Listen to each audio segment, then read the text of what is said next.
parcours de soins long, difficile, laborieux et douloureux. J'ai été accompagnée pendant 6 ans par un hôpital de jour.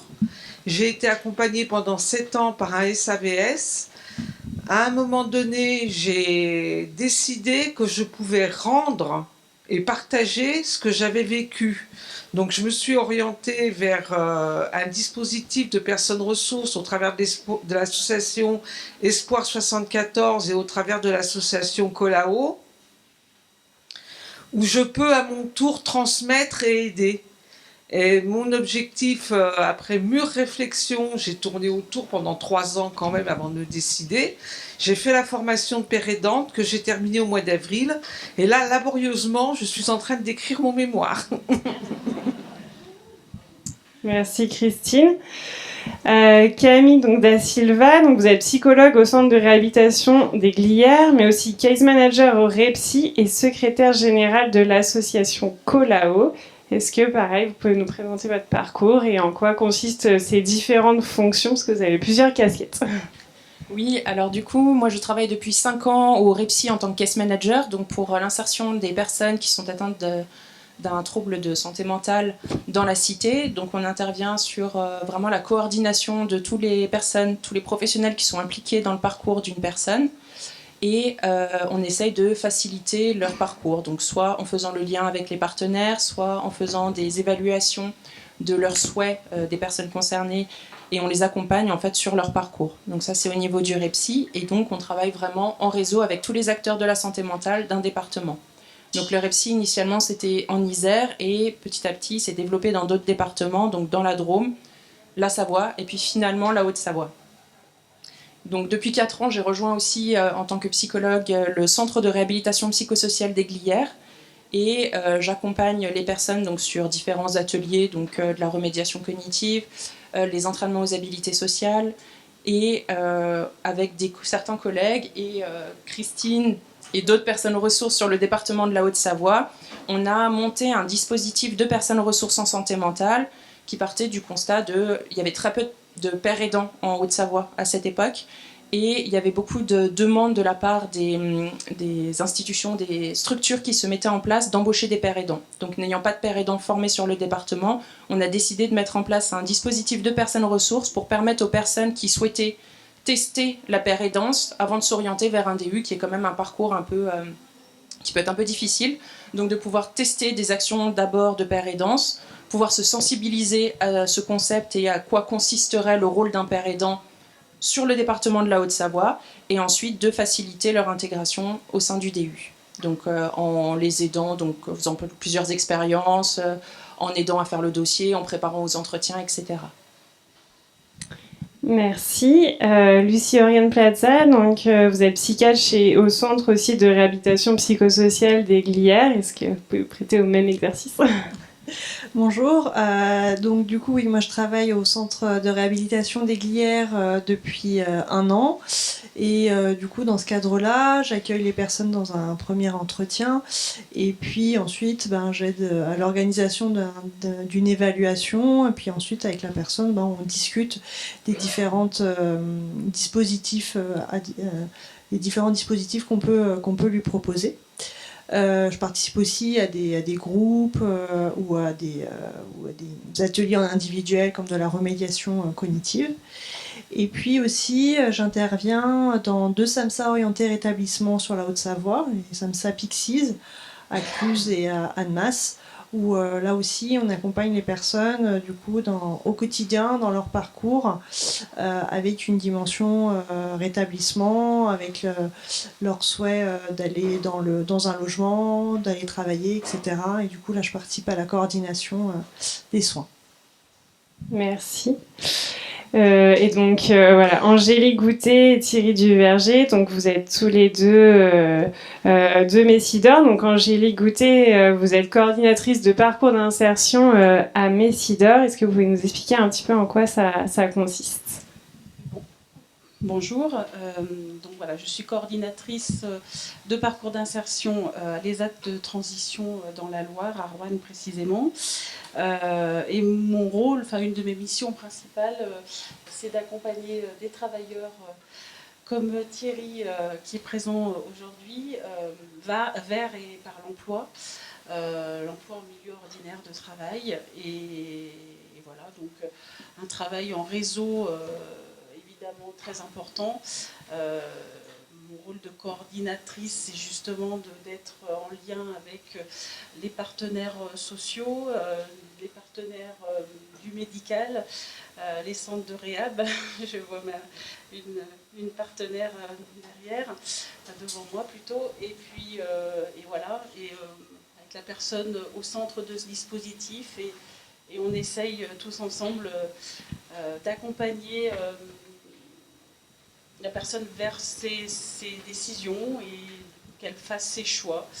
Et puis voilà, jusqu'à ce qu'elle soit serrée. C'est le cas de Thierry, présent parmi nous. Merci. Donc oui, Thierry Duverger, donc vous avez fait 2 parcours à Messidor, vous allez nous dire. Et aujourd'hui, donc vous êtes salarié du groupe Nexter. Je vous laisse nous dire un petit peu plus sur votre parcours du coup et puis le poste que vous occupez aujourd'hui. J'ai commencé par passer un DUT génie industriel.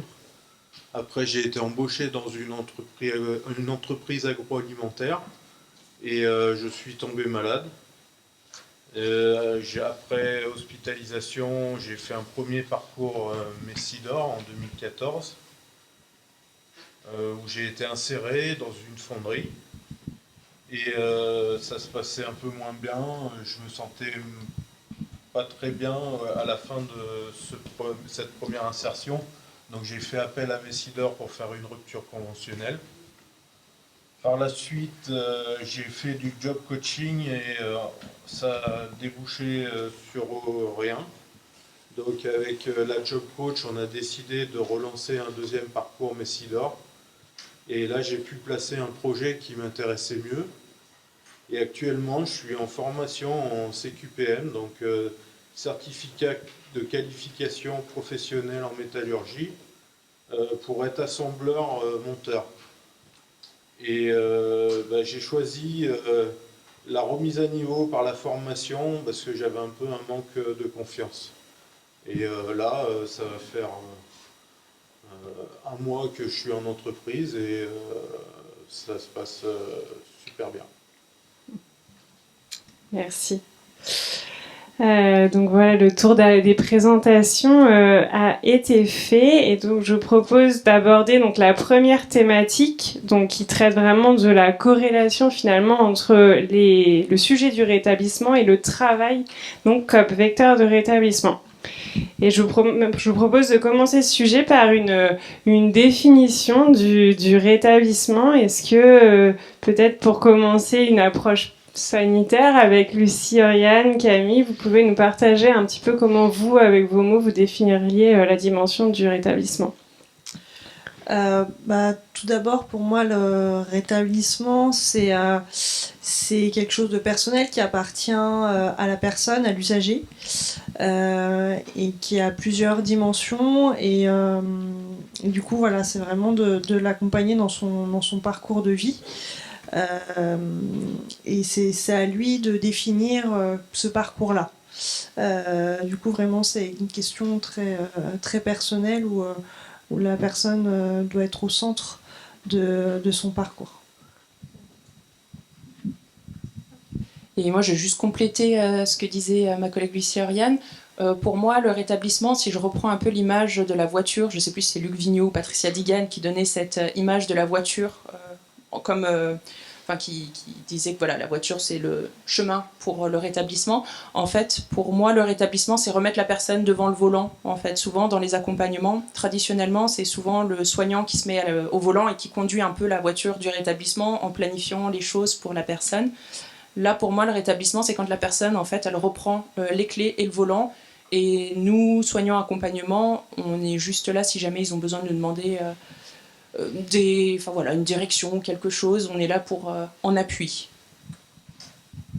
Et moi, je rajouterais que oui, c'est être acteur de sa vie, en fait. Et que ce n'est pas guérir, mais c'est accepter. Accepter sa maladie et en ayant une vie satisfaisante pour soi. Voilà, donc moi, je sais que en démarrage de parcours, c'est la définition que je leur donne du rétablissement, les personnes que j'accompagne. et en leur disant qu'ils ne guériront pas, mais en tout cas qu'on va être là pour que ça aille mieux et qu'ils puissent faire leur propre choix, parce que c'est ça l'important. Christine, vous qui avez vécu ce processus pour compléter personnel. l'image de Camille, ma voiture, elle avait plus de roues, elle avait plus de volant, elle avait plus de clés. Donc progressivement, j'ai remis les choses en place et j'ai pu reprendre les clés et me mettre derrière le volant. Et en fait, ce que je voudrais dire, c'est que chaque parcours est complètement différent. Il y a de maladies ou d'expression de la maladie psychique, autant il y a de parcours de rétablissement. Et pour ce qui me concerne, c'est en m'investissant en tant que bénévole auprès des 2 associations que j'ai citées tout à l'heure, que j'ai repris possession de ma vie. En fait, ça a été une ouverture après sur le monde du travail, puisque maintenant, je vais devenir père aidante. Mais tant que les soins étaient centrés sur le... Moi, en fait, mes soins et mon accompagnement, c'était faire le deuil du travail. Et j'ai juste pensé pendant longtemps que c'était pas possible, que je pourrais jamais retravailler. Et en fait, mon activité de bénévole m'a redonné franchement de l'espoir et de l'assurance. Du coup, vous avez été accompagnée comment dans le cadre de vos soins, Christine? À l'ancienne. Moi, ça a duré longtemps. Les 2 personnes qui ont été le plus aidantes, et pourtant c'est celles qui m'ont dit un jour que je ne retravaillerai jamais, ça a été la psychomotricienne et l'ergothérapeute. On faisait de la balnéothérapie. Et l'objectif, c'était avoir confiance dans les 2 thérapeutes et reprendre confiance en soi. Donc ça a été un peu difficile. J'ai quand même redoublé, j'ai triplé les séances de balnéothérapie. Ça a duré 3 ans. Mais de nous, et j'ai repris place dans la vie de la cité progressivement. Et en fait, faire la formation de père aidant, c'était un défi. Et j'ai obtenu un financement, et une fois que j'ai eu le financement, j'avais plus le choix, il fallait que je fasse la formation. Merci. Et vous, Thierry, donc, qui avez aussi engagé ce même processus de rétablissement, quelle différence vous voyez entre vos débuts, quand vous disiez voilà, que votre première expérience professionnelle, elle n'avait pas été fructueuse, elle vous avait même un petit peu abîmé, et finalement, aujourd'hui, dans cette expérience que vous dites très satisfaisante chez Nexter? Eh ben, en fait, au début...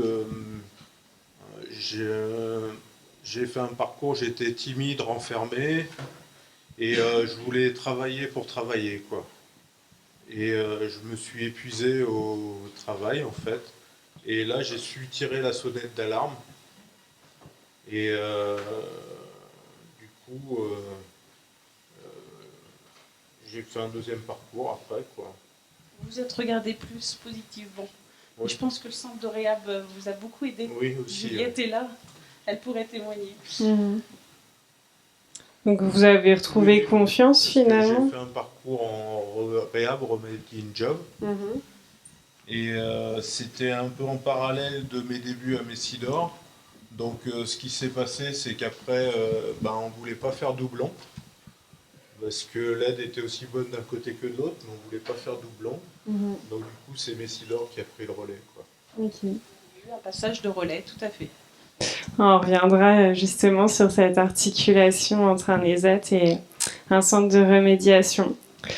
Et du coup, dans tout ce processus de rétablissement que vous décrivez, quel rôle a joué l'emploi? Est-ce que, Angélique, par exemple, vous qui accompagnez une 30aine de personnes à Messidor en continu, quels sont les exemples pour vous qui montrent que l'emploi provoque peut-être un déclic chez les personnes et favorise finalement cette démarche de rétablissement? Il y a plusieurs indicateurs. Je dirais que le premier, c'est la communication. Le fait qu'ils soient moins renfermés, qu'ils s'ouvrent plus. Un exemple tout simple, ils demandent d'augmenter leur temps de travail. Quand ils démarrent à l'ESAT à Rouen, souvent l'expérience fait que démarrer à plein temps, à 35 heures, vite ça les rattrape et ça devient compliqué. Donc on y va doucement mais sûrement. Ils commencent à mi-temps, une vingtaine d'heures, et puis petit à petit c'est eux qui demandent à augmenter leur temps de travail. Et là on se dit yes, on a réussi, leur établissement commence à s'installer. Ils parlent de leur projet aussi, ils commencent à évoquer un projet professionnel, comme Thierry a pu le faire, une formation, pourquoi pas. On fait des démarches ensemble, on regarde, il est allé seul se renseigner dans ce centre de formation, je lui avais donné les clés, mais du coup il a été ouvrir les serrures tout seul, et puis voilà, ils demandent des formations, ils prennent des initiatives, ils parlent de leur maladie aussi. Oui. Ça, je pense aussi, c'est un point important. Alors bon, moi je leur dis tout le temps, vous pouvez me donner n'importe quel nom de maladie, je ne suis pas psychiatre, je ne suis pas médecin. Moi, ce qui m'intéresse, par contre, en début de parcours, c'est de savoir le traitement qu'ils prennent, quelle incidence il a sur leur rythme de travail, sur est-ce qu'il peut se lever tôt le matin, est-ce qu'au contraire, il faut attendre pour qu'ils prennent le travail, peut-être venir à 10h, parce que l'effet du traitement fait qu'il ne peut pas se lever trop tôt. Enfin, voilà, c'est ça qui m'intéresse. Le reste, la maladie, le nom des médicaments, j'y connais rien, donc entre nous... voilà. Mais le changement de posture aussi, un autre indicateur, il devient, ce qu'on disait tout à l'heure, d'une posture de malade, il prend la posture d'un travailleur, parce qu'à l'ESAT, il travaille. Oui. À l'unité de réentraînement au début, puis après en unité de production. Donc, nous, sur Rouen, on en a 3, les espaces verts, le multiservice et l'hygiène et propreté. Donc voilà, ils y vont, quoi. Ils vont au travail. Comme nous tous. Si on prend un autre exemple avec l'emploi accompagné, cette vertu du travail dans le processus des personnes, vous l'observez aussi, j'imagine ? Oui, tout à fait. L'emploi, le travail dans notre société, si on ne le questionne pas aussi sur sa forme, il peut aussi être délétère. On sait tous que le travail peut être, s'il est pris tel quel, de manière unitaire, sans questionner un petit peu ses modalités, il peut être très compliqué à aborder, hyper anxiogène, et donc c'est pour ça qu'il faut avoir des acteurs tiers, parce qu'arriver directement face à un employeur et être dans une logique de négociation de son cadre de travail pour l'adapter à l'énergie, à la fatigue, à aussi peut-être tenir compte de certaines facultés cognitives un peu altérées, la personne seule ne peut pas le faire. Et donc il faut un acteur tiers qui permette, de manière contrôlée par la personne, qu'est-ce que j'autorise mon job coach, qu'est-ce que je lui autorise de dire, de moi, il y a un calage qui est fait avant, mais effectivement, le travail participe efficacement, je pense, dans des parcours de rétablissement, pour peu que la personne se sente respectée, entendue dans ses besoins, des étayages spécifiques, et là, pour voir un peu l'ensemble des choses qu'il faut questionner pour avoir un poste de travail adapté, il faut un acteur tiers. Il y a des étayages organisationnels sur la personne dans le collectif de travail, il y a des étayages techniques par rapport à des pertes de mémoire ou à des pertes de rythme, il y a le temps de travail, il y a les horaires de travail par rapport aux collègues de travail, il y a les temps de pause, comment on les gère, il y a éventuellement même des aides financières, puisque dans certaines situations, lorsque les pertes de productivité comparativement aux autres sont trop importantes pour l'employeur, eh bien, il faut mobiliser des aides. Et là, notamment sur les employeurs privés, je ne sais pas si vous connaissez l'AGFIP, il y a la reconnaissance de la lourdeur, la RLH. C'est une aide qu'il faut mobiliser, mais l'employeur tout seul ne sera pas en capacité de la mobiliser. Donc c'est là, en fait, dans toutes ces fonctions d'appui, il faut absolument qu'il y ait des conseillers en insertion professionnelle, et qu'il y ait des job coachs, des conseillers en emploi accompagné, parce que sinon, tout le monde reste sur le statu quo du j'aimerais bien, mais c'est un peu dur, ou non, on peut pas aménager le poste parce que derrière, il n'y a pas de contre-proposition. Et il faut des professionnels qui sont en capacité comme ça de dire mais si c'est possible, est-ce qu'on a testé ça, est-ce qu'on a testé ça, est-ce qu'on a testé ça, pour que la personne soit dans un cadre où elle peut révéler toutes ses capacités, toutes ses compétences, et qu'elle ne se retrouve pas en situation de tension, de stress, qui à un moment donné elle ne va plus être en capacité d'aller chercher ses compétences, parce qu'il va y avoir trop d'événements qui vont arriver et qui vont interférer. Ouais. Et donc c'est ça, il faut absolument ces acteurs tiers, parce que voilà, faut questionner le travail tel qu'il est dans notre société. Il y a beaucoup de gens qui arrivent à se satisfaire et puis qui subissent un peu ces cadres de travail standardisés, mais face à des personnes plus fragiles, plus sensibles, eh bien, il faut négocier, absolument. Et j'ajouterais, en fait, elle nous ouvre une voie aussi pour questionner globalement, et tous autant que nous sommes, notre rapport au travail, et faire rimer un peu plus de travail dans une logique de bien-être et de mieux-être aussi. Et peut-être qu'à travers les besoins spécifiques des personnes, elles ouvrent une brèche collectivement cette fois, mais c'est un autre débat. Oui, clairement, mais ça s'observe en effet. D'un point de vue soignant, au centre de réhabilitation, quand une personne a envie de s'engager dans une recherche d'emploi ou même se met à travailler, qu'est-ce que vous observez? Est-ce que votre accompagnement vient évoluer? Par exemple, nous, on a des études qui démontrent qu'une personne qui travaille, qui se sent bien évidemment dans son travail, va avoir des baisses de frais de santé, va consommer par exemple moins de médicaments, va peut-être avoir besoin de moins consulter. Est-ce que ça, c'est des choses que vous observez factuellement dans vos accompagnements? Alors nous, du coup, dans les accompagnements, on va intervenir souvent un petit peu avant l'emploi. Donc souvent, en tout cas moi à mon niveau en tant que psychologue, c'est souvent quand une personne a un projet d'emploi, on va reprendre au niveau du bilan qui a été fait à l'entrée du centre des Glières et voir en fait au niveau des troubles cognitifs sur quoi est-ce qu'on pourrait jouer au vu du projet qu'a la personne, au vu de son projet professionnel.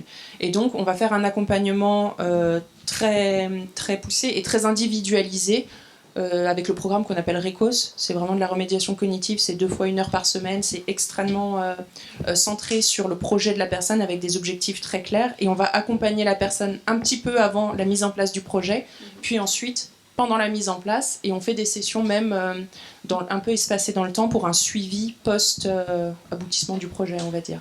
Okay. Et nous, ce qu'on observe quand les personnes sont effectivement dans l'emploi, c'est beaucoup au niveau de l'estime de soi, au niveau de l'autostigmatisation, où on voit qu'il y a vraiment des effets parce que les personnes qui sont insérées au niveau de l'emploi, les personnes qui travaillent au niveau de l'emploi ou du bénévolat, en fait, dès qu'il y a une activité professionnelle ou bénévole, les personnes en fait se sentent plus intégrées au niveau de la cité, au niveau de la vie sociale. Ils retrouvent aussi une identité et on voit vraiment au niveau de l'estime de soi, de la confiance en soi, une amélioration. Alors ça, c'est à condition que ce soit dans un cadre de travail qui soit quand même compréhensif et encadré, parce qu'on a aussi l'effet inverse où les personnes veulent absolument se lancer dans un emploi, donc y vont, et finalement se retrouvent dans un environnement qui est extrêmement dur et dans lequel elles ne se retrouvent pas.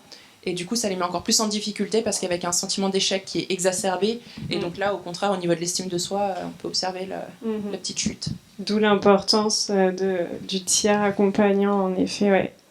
Lucie Oriane, vous, d'un point de vue plus médical à proprement parler, est-ce qu'il y a des choses que vous observez quand la personne s'engage dans un parcours dans l'emploi ? En effet, je vais reprendre ce que dit Camille, hein, ça va avoir un effet sur l'estime de soi et évidemment, ça va avoir aussi une répercussion sur comment se sent la personne, comment la personne va prendre soin d'elle aussi.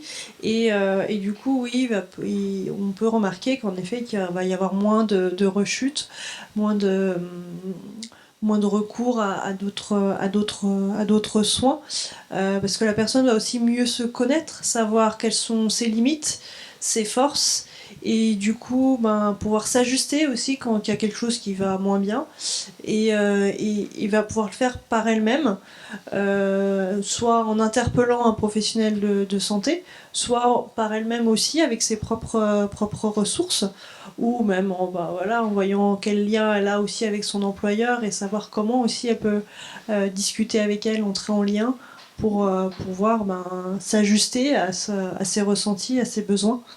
Et c'est vrai que voilà, hein, quand on voit que la personne a bien compris, a mieux compris comment elle fonctionnait, ben voilà, c'est là où ça va bien fonctionner au travail aussi. Alors ça, c'est le monde idéal, mais ce qu'on peut observer nous aussi à Messidor, c'est que parfois, la personne, elle a fait son parcours à Messidor, elle a été insérée, elle est hyper contente, mais du coup, elle se dit, bon, bah là, je vais super bien, et du coup, les traitements, c'est peut-être plus nécessaire. C'est vrai que oui, il peut y avoir cet effet-là en disant bah c'est bon, ça y est, j'ai plus besoin de personne, tout va bien. Moi, c'est vrai que ce que je dis à mes patients, je fais, bah, le but, c'est pas forcément que vous ayez plus de soins du tout, mais c'est le minimum de soins. Voilà, c'est quand même d'avoir ce filet de sécurité au cas où ça aille moins bien. Et oui, c'est vrai qu'il y a des fois où la personne voilà, va se dire qu'elle a plus besoin de tout ça, que tout va mieux. Et ça peut être, elle peut se mettre dans des situations compliquées. Mais en tout cas, voilà, nous, on ferme jamais la porte aux soins, même si elle nous a dit au revoir. Bien sûr, et c'est la même chose dans l'emploi. Hein. Finalement, les personnes peuvent toujours revenir si elles se sont dit que finalement elles étaient dans leur poste et tout allait bien. S'il y a un besoin. Sur les modalités d'accompagnement, on peut toujours revenir. Nous, on a ce qu'on appelle le lien ressources ou voilà la veille. Mais je voulais revenir sur un des critères, la méthode un peu nationale qui fait référence sur l'accompagnement dans l'emploi, le job coaching, c'est la méthode IPS, Individual Placement and Support. C'est-à-dire que on arrête de préparer les gens à un jour ils vont travailler. On va avec elles et c'est en situation de travail que l'on fait la négociation avec son employeur, que l'on voit où est-ce que la personne est à l'aise sur son poste, que l'on voit et qu'on a juste le temps de travail, que la personne elle passe par une expérience, un ressenti, quelque chose de réel pour dire bah oui effectivement j'ai besoin de ça, là je me sens bien, c'est plutôt ça mes horaires de travail. Voilà un petit peu comment je veux fonctionner avec mon rapport au travail. Mais dans cette méthode IPS, il y a un critère où en France on est clairement nettement en dessous de nos collègues anglo-saxons, c'est le lien structuré avec la psychiatrie, avec avec le soin. Dans le milieu anglo-saxon, cette méthode IPS d'insertion dans le professionnel, elle est partie des acteurs de la psychiatrie. C'est eux qui l'ont inventée. Elle n'est pas partie des pôles emploi, des équivalents comme ça, non, ou même des AGFIP. Elle est partie d'unités de psychiatrie, de programmes de réhabilitation qui ont mis ça en place, qui ont conçu, qui ont dit c'est d'abord une méthode d'accompagnement basée sur la proximité, basée sur la personnalisation et basée sur on y va vraiment et on y va et on accompagne la personne, y compris sur son poste de travail, dans le temps, avec l'employeur. Et on travaille comme ça entre nous. Et nous, dans notre expérience, on voit clairement la différence lorsque le psychiatre référent est ouvert à des échanges avec nous, avec la personne, autour de la personne, pour ajuster son traitement, pour dire à ce moment-là, je peux être un peu plus en difficulté, mon employeur il me demande que. Et ça fait toute la différence lorsque la psychiatrie est dans la boucle, c'est évident. Et pour ajuster le traitement, éventuellement le réduire, jamais. Et pour pas en fait que la personne elle perçoive aussi le traitement comme un problème, qu'elle soit justement qu'elle ait suivi le parcours pour se dire bah oui à chaque fois le traitement il peut s'ajuster, il est une aide pour moi, et là ça devient un vrai parcours. Voilà. Donc la place de la psychiatrie dans l'insertion professionnelle, oui c'est une évidence que c'est absolument nécessaire, on voit tout de suite la différence. Merci. Et du coup, en effet, on va pouvoir engager notre deuxième sujet qui est le soutien au rétablissement. On a parlé des soins, voilà, on a parlé de la dimension médico-sociale, de l'insertion professionnelle. Et donc, j'aimerais revenir d'abord sur l'expérience finalement de Thierry et puis ensuite de Christine. Est-ce que Thierry, vous pouvez nous raconter un petit peu quels sont les soutiens dont vous avez pu bénéficier et dont vous bénéficiez encore dans le cadre de votre parcours de rétablissement? Alors déjà, Messidor, pour la fin de ma première insertion, m'a aidé. Donc je leur en suis reconnaissant. Là, pour ce deuxième parcours, je suis tombé dans une entreprise assez importante où j'ai passé l'entretien une semaine après, j'ai fait un stage de découverte, quoi, qui s'est bien passé. Et puis, malgré mes maladresses, ils ont repéré que j'avais des compétences, donc ils m'ont pris en formation. Et là, comme je disais, ça fait un mois que j'y suis. J'ai des remontées de partout qui sont positifs. J'ai des collègues qui sont bienveillants. Et donc l'employeur a vraiment une place importante dans ce rétablissement, quoi. Et donc vous disiez que vous aviez aussi bénéficié donc, de l'aide du centre de réhabilitation psychosociale de Roanne, c'est ça? Est-ce que vous pouvez revenir un tout petit peu plus précisément sur l'accompagnement qu'ils vous ont proposé? Alors, ils m'ont fait des tests psychotechniques, des tests dextérité, euh, un, comment on dit, enfin, j'ai parlé avec une infirmière aussi, et à la fin, il y a eu un bilan avec le docteur, et donc ils en ont conclu que j'avais des capacités, mais qu'il fallait pas non plus que je m'épuise au travail, quoi. Donc, après, bon, bah, Messidor a commencé, donc, mais j'ai fait aussi des ateliers en ergothérapie, justement, pour la dextérité, où j'avais commencé un panier en osier et je l'ai jamais fini. Qu'est-ce qu'il est devenu?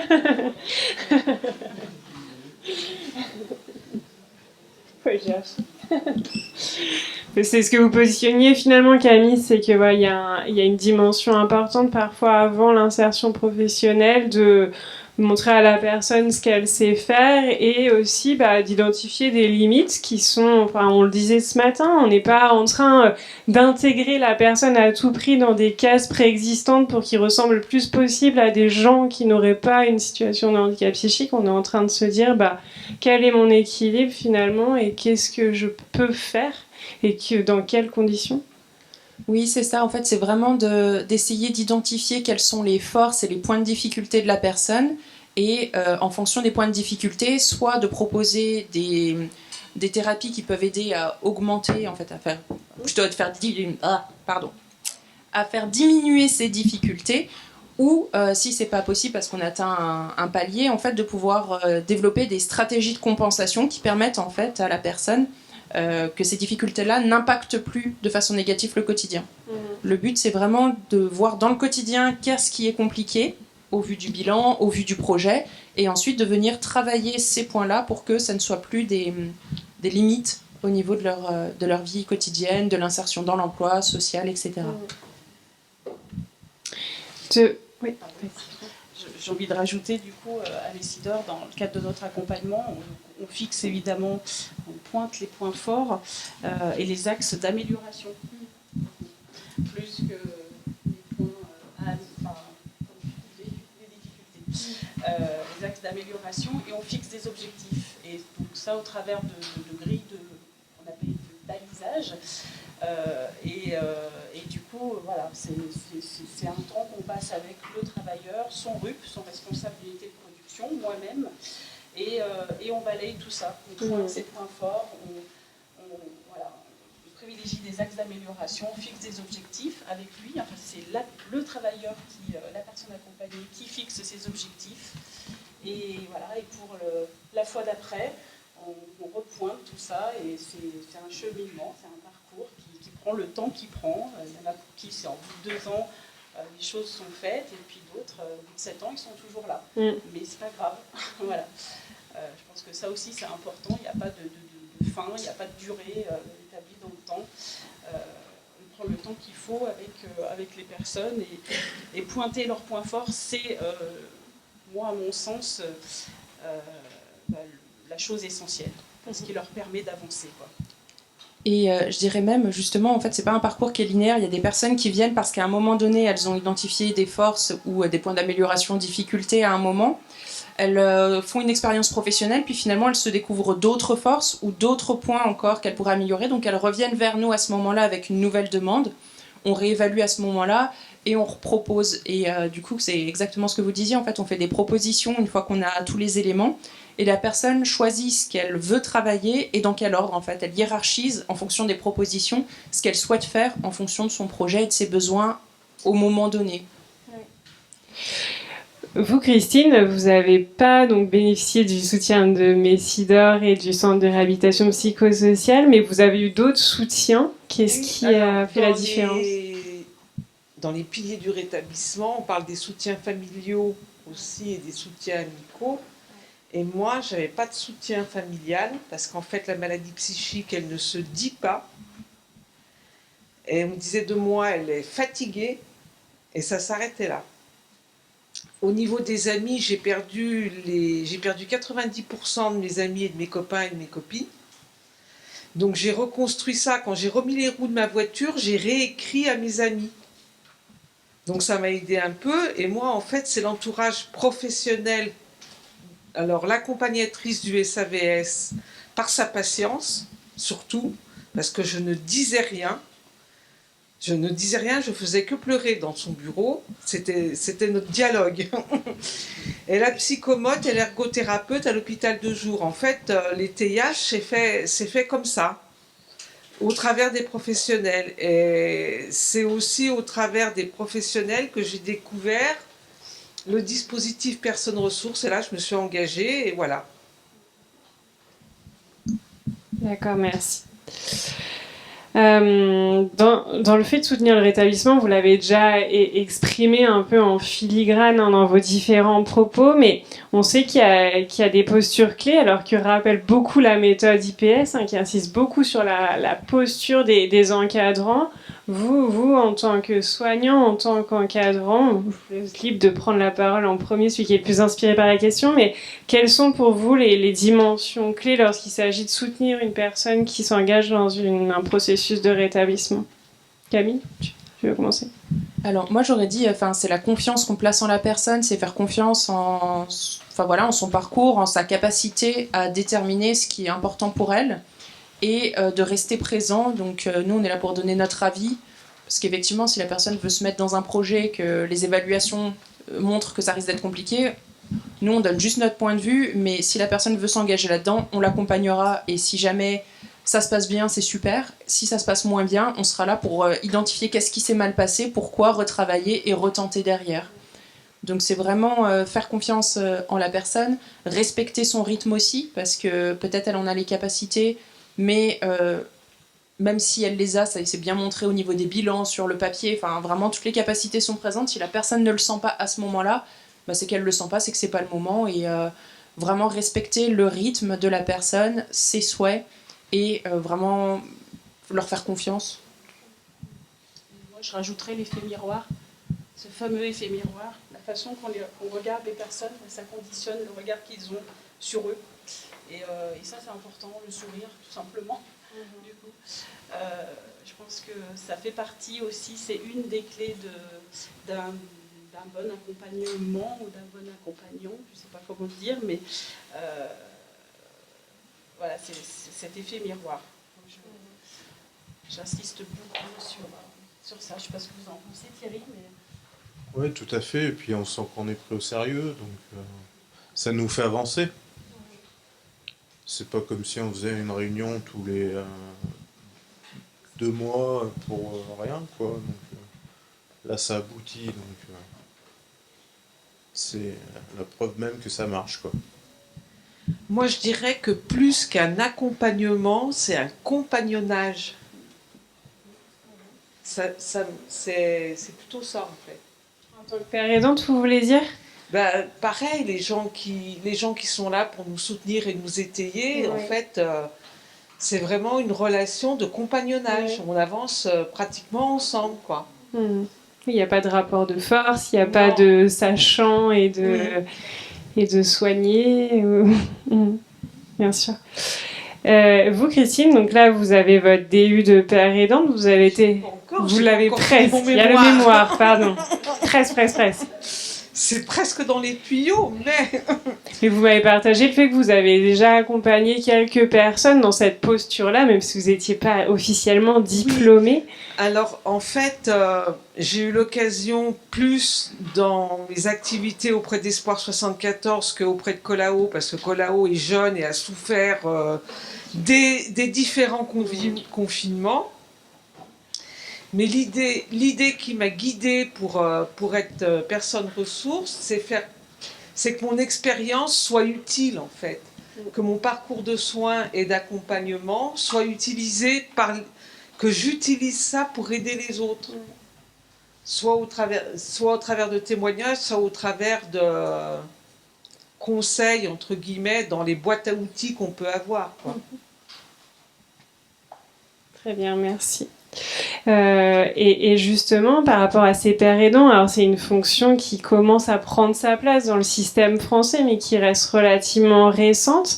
Pour vous, c'est quoi la meilleure place des pères aidants Peut-être Camille, si vous pouvez nous partager votre expérience avec Colao dans un premier temps, et puis peut-être Angélique réagir sur Messidor. Du coup, pour moi, la meilleure place du père aidant, c'est celle qu'elle va prendre. Donc, à n'importe quel moment du parcours d'une personne, l'intervention d'un père aidant pourrait être tout à fait utile, voire même indispensable. Parce que si c'est en amont d'un parcours de soins, ça peut être aussi pour aider à accrocher aux soins, créer une adhésion en fait, et un lien de confiance. Pouvoir aussi faire le lien traducteur en fait, des propos des soignants vers la personne. Dans le parcours, ça peut être aussi, comme disait Christine, partager sa boîte à outils. C'est vraiment à tout moment du parcours. Je pense qu'un père aidant a vraiment toute sa place dans les accompagnements. Nous, au Centre des Glières, du coup, ça fait maintenant 3 ans à peu près qu'on demande aux personnes ressources de Colao d'intervenir lors des sessions de TP. Il y a tout un module du coup sur le rétablissement et ces modules-là sont animés par les personnes ressources de Colao qui viennent pour pouvoir échanger et témoigner. Et du coup, on a maintenant des personnes qui étaient avant aux Glières qui postulent pour rejoindre le groupe de personnes ressources parce que ils se sont découverts une petite vocation suite aux interventions. Mais c'est vrai que pour moi, il n'y a pas forcément de meilleure place. Elle a sa place partout, en fait, un petit peu à différents niveaux. Ce ne sera pas la même action qu'elles pourront avoir en fonction du moment du parcours et de là où en est la personne. Par contre, il y aura un intérêt, quel que soit le moment, si la personne en a envie ou on exprime un souhait, ça peut être vraiment intéressant. Angélique, alors Messidor Roanne n'est pas encore concernée par Lucienne, vous vouliez réagir? Je voulais rajouter qu'en effet, le père aidant, il a sa place dans différents endroits. Et que moi, ça m'est arrivé que ça soit en intra-hospitalier aussi, où des fois, je me suis dit, tiens, là, j'aurais bien aimé avoir un père aidant pour pouvoir redonner de l'espoir aux personnes et leur dire qu'il y a une vie après l'hôpital. Et voilà, et vraiment, à tous les différents parcours de la personne, la père aidant doit se généraliser. Thierry, vous voulez réagir? On en revient un peu à l'effet miroir, encore une fois. C'est pareil pour nous, les insérés de Messidor. Pour tous nos collègues travailleurs, ça leur fait effet miroir et puis ça les stimule ils voient que ça n'arrive pas qu'aux autres, quoi. Et voilà, même au-delà de la père aidance qui est un petit peu institutionnalisée, l'entraide entre pairs déjà dans des collectifs comme tous les collectifs, parce que j'imagine que dans le sanitaire, il y a aussi des dimensions collectives qui permettent de s'entraider, jouent un rôle important dans l'expérience vécue. Et du coup, il y a une vie après l'hôpital, mais il y a aussi une vie après le travail. Et nous, à Roanne, on a un GEM, un groupe d'entraide mutuelle, avec des pères aidants, et j'accompagne souvent nos travailleurs au GEM, rencontrer d'autres personnes avec qui ils puissent échanger de leurs problématiques ou pas, mais parce qu'ils sont aussi seuls. Alors ils sont au travail, ils ont des collègues de travail, mais après 4h30, ils rentrent chez eux et ils se retrouvent seuls. Donc le GEM participe à autre chose et ça aussi c'est important. Voilà. Chez vous, c'est quelque chose qui a été investi, la père aidance, ou à minima l'entraide entre pairs Au niveau du SAMSA, on a des pères aidants dans l'équipe, mais pour revenir sur le champ de l'insertion professionnelle, donc sur l'emploi accompagné, pour le moment, il n'y a pas de père aidant professionnel dans l'équipe d'accompagnement. Par contre, on organise assez régulièrement, une fois par trimestre, des rencontres entre l'ensemble des personnes accompagnées.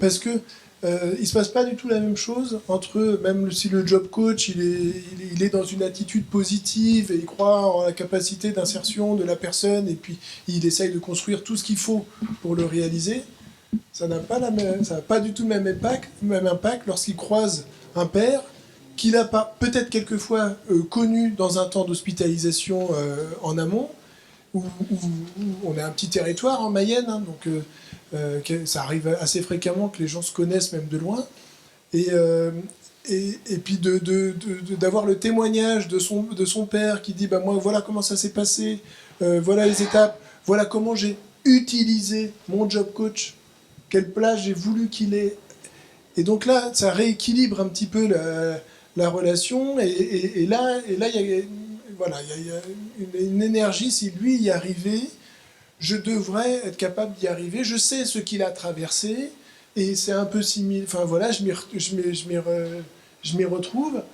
Et donc ça, c'est très important de s'appuyer sur. Alors il y a les pères aidants professionnels, mais sur la père aidance, de faire ces fonctions de témoignage entre les personnes, parce que là, ils vont toucher des fils que plein de bonne volonté que nous sommes professionnels, on ne touchera pas dans justement l'effet miroir, l'identification, et dans activer des ressources que a priori on pensait plus difficiles d'accès.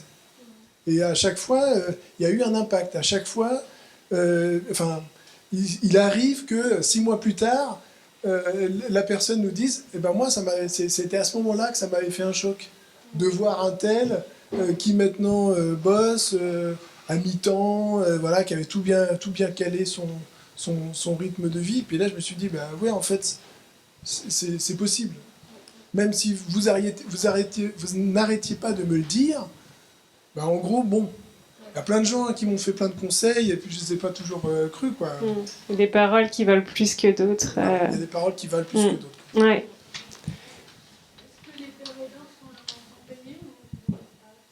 Bah oui, dans le cas d'une fonction aussi. Le père aidant diplômé, il va avoir un statut bien défini d'ici l'année prochaine, mais le père aidant est un professionnel, il est diplômé.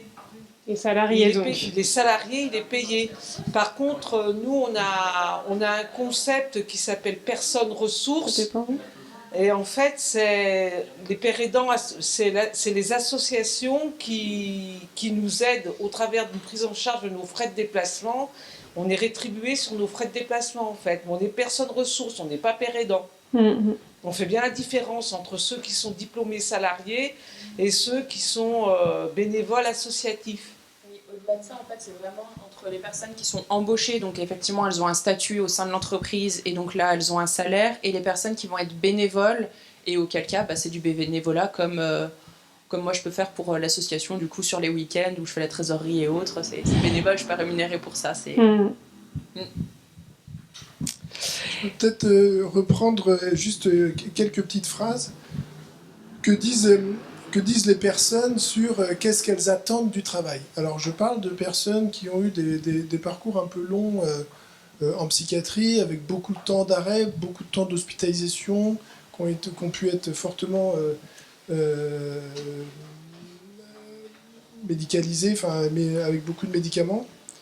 Et en fait, elles disent pas, la plupart du temps, elles disent des vérités dans lesquelles on se retrouve, mais elles disent pas je veux être chauffeur ou boulanger. Elles disent le travail m'aide à être bien dans ma vie, je peux rencontrer d'autres personnes et rompre avec l'isolement. J'ai un statut autre qu'handicapé. Je partage des moments avec les autres.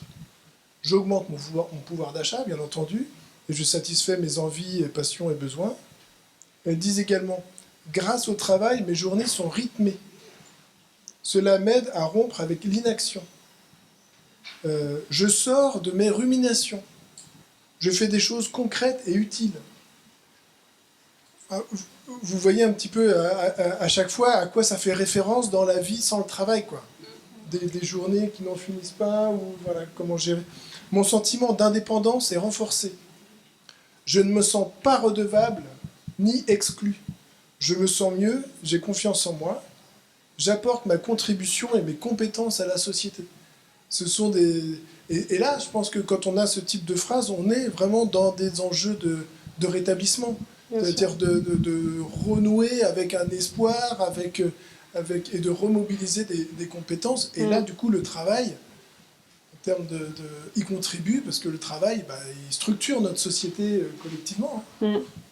En effet, mais du coup, ça fait rentrer une nouvelle partie prenante dans le jeu, on va dire, hein, là où on a longtemps été dans une société très protectrice envers les personnes, un petit peu enfermante quand même, hein, dans le soin, mais aussi dans le médico-social. Aujourd'hui, on parle de transition, d'inclusion, et donc les employeurs, ils deviennent partie prenante finalement de cette dimension du rétablissement par le travail. Et à ce titre, on peut se demander si les employeurs sont en capacité de participer à cette dimension du rétablissement, puisque quand la personne passe ensuite toute sa semaine chez l'employeur, c'est presque lui finalement à qui est transférée cette dimension-là. Et la question, c'est est-ce qu'ils en sont capables aujourd'hui ? Oui, alors moi pour le coup sur Rouen, les entreprises avec lesquelles je travaille, dans lesquelles j'ai pu insérer des personnes, Dexter pour Thierry et puis d'autres, il s'agit de travailler en réelle collaboration avec eux. Moi, tous les mois, je vais en entreprise, plus s'il le faut. Et j'insiste beaucoup quand je démarre en disant il faut qu'on s'appelle, qu'on se voit régulièrement, et même pour se dire quand les choses vont bien. Il ne s'agit pas de s'appeler quand tout dérape. Et du coup, les entreprises acceptent bien ce deal-là, en fait, un deal d'ailleurs, et ça se passe bien. Enfin, avec Thierry, on n'a pas encore eu l'occasion de faire bientôt, là, la semaine prochaine, mais les autres personnes que j'accompagne, mes visites mensuelles se passent très bien. On pointe de la même façon qu'on le faisait à l'ESAT les points forts, les axes d'amélioration s'il y en a. Mais pour le coup, les entreprises jouent le jeu. Et petites et grandes entreprises, les grandes entreprises avec des référents RH, médecins du travail, comme ça peut être le cas à Dexter, donc on est nombreux autour de la table, mais des petites entreprises de type artisanat aussi, du coup. Donc moi, je trouve que ça fonctionne plutôt bien. Alors, Rouen, on est un petit bassin d'emploi. C'est peut-être aussi ce qui fait la différence, je ne sais pas. Mais ça marche plutôt bien. Voilà.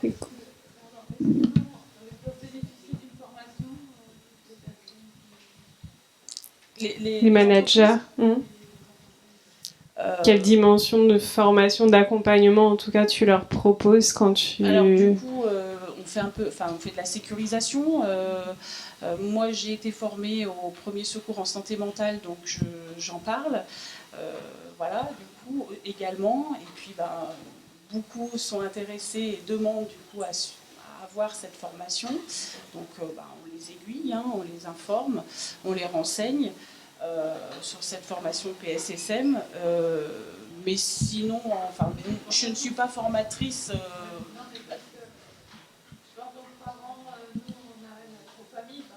Ouais. Des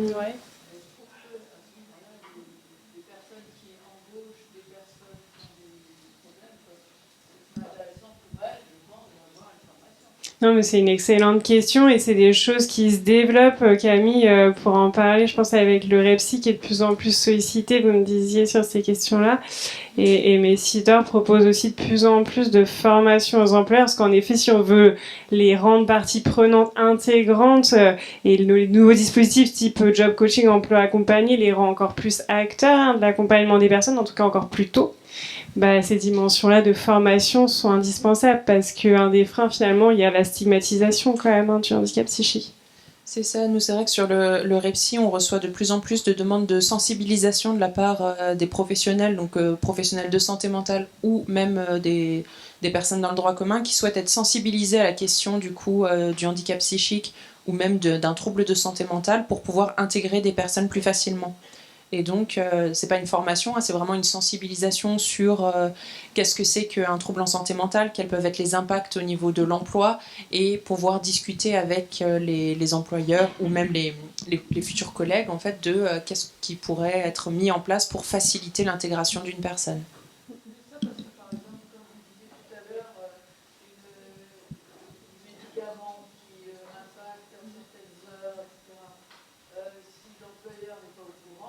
Bien sûr. Bien sûr. Alors là, c'est plus le... C'est pas forcément...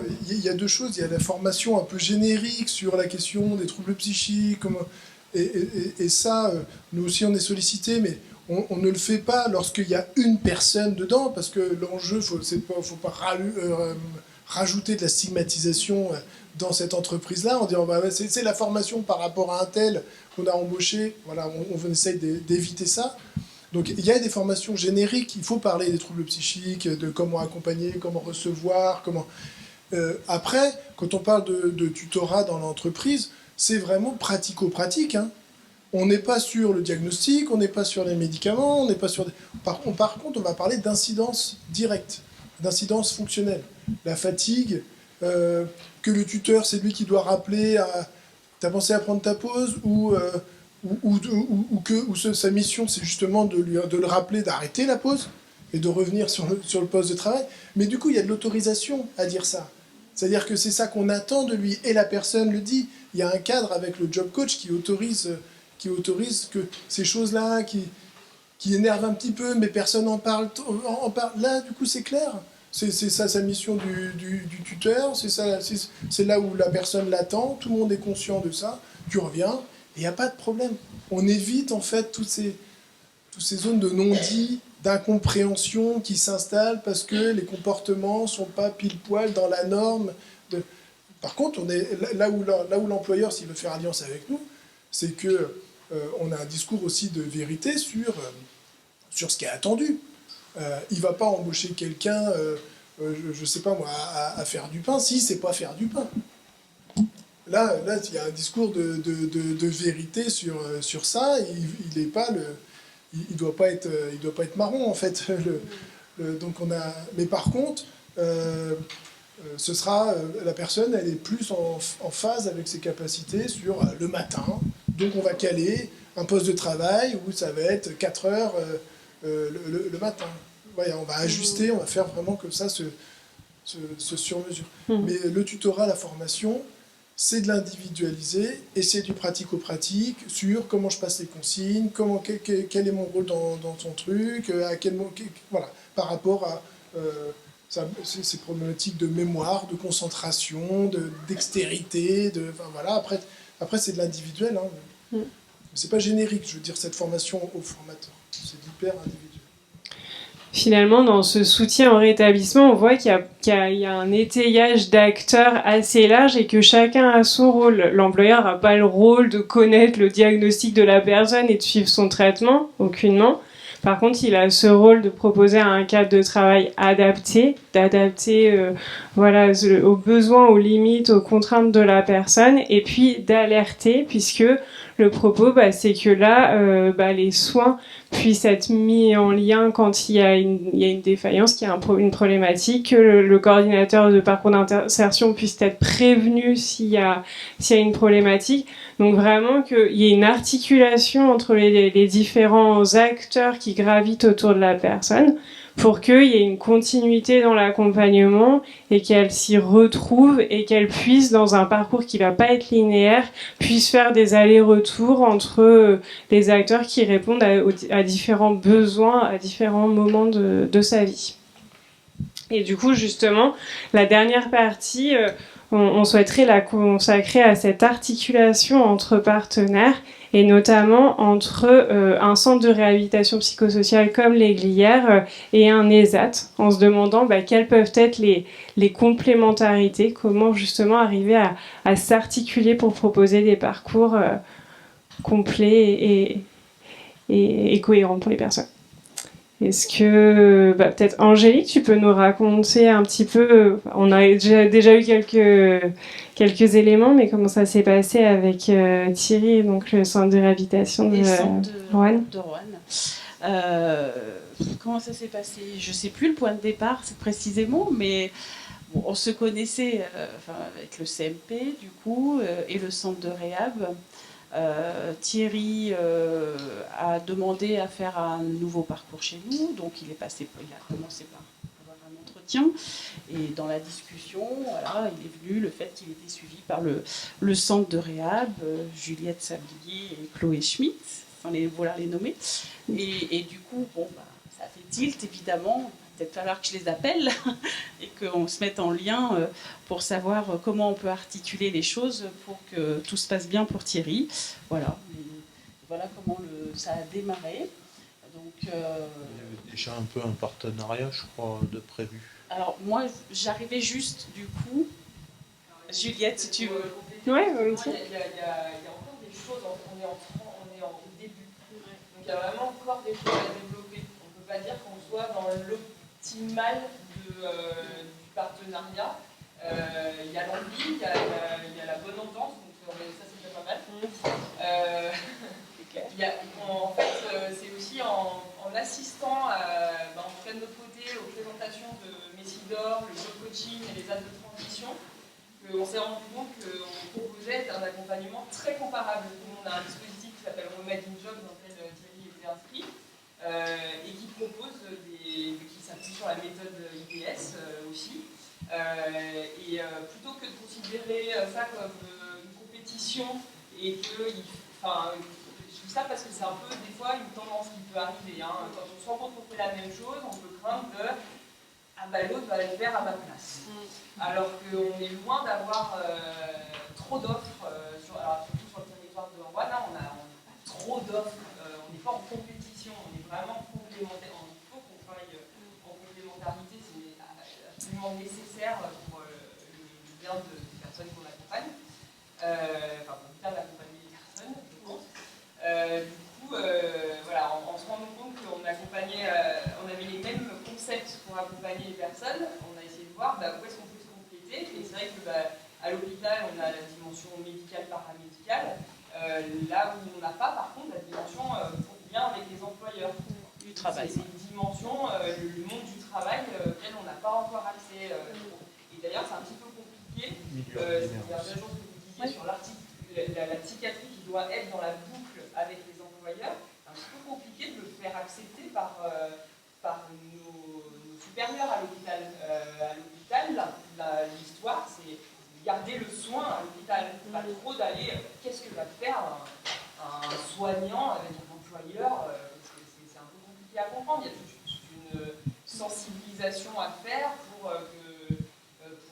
et ça, en même temps qu'il faut s'appuyer sur les écrits, sur la littérature, montrer qu'il y a des endroits où ça fonctionne. La méthode IPS a montré son efficacité. Attention, c'est pas la seule méthode qui existe, mais en tout cas, elle nous montre une bonne efficacité. Donc on est vraiment en ce moment c'est en train de se construire. Mais c'est vrai que pour Thierry, il y a eu un réel passage de relais quand même. Voilà. Un réel passage de relais. Il y a eu un travail en amont effectué par vous que moi j'ai trouvé très intéressant. Il y avait aussi le job coaching. Il y a eu le job coaching également avant, encore avant. Mais ce passage de relais, moi c'est vraiment là-dessus que je veux insister parce que du coup, la préparation elle était faite. Les ateliers CV, de candidature, tout ça qui ont été travaillés avec vous dans le cadre du Remedy Job. Il est arrivé à Messidor, il avait déjà toute cette... Il était regonflé à bloc en termes d'estime de soi. Il avait retravaillé tout ça avec la neuropsy. Et voilà. Et du coup, ça c'est important parce que je vois ceux qui ne passent pas par ce dispositif-là, très clairement, ça prend plus de temps, c'est plus long. On y arrive, mais c'est beaucoup plus long. C'est important de la souplesse de conseiller le cas par cas. Et oui, là, il se trouve qu'avec Thierry, ça fonctionnait très bien avec Messidor. Et puis, effectivement, on a fait une réunion, on s'est rendu compte que tout ce qui était fait à Messidor, c'était pas la peine qu'on en rajoute de l'arrêt, parce qu'il y a ça aussi qu'il faut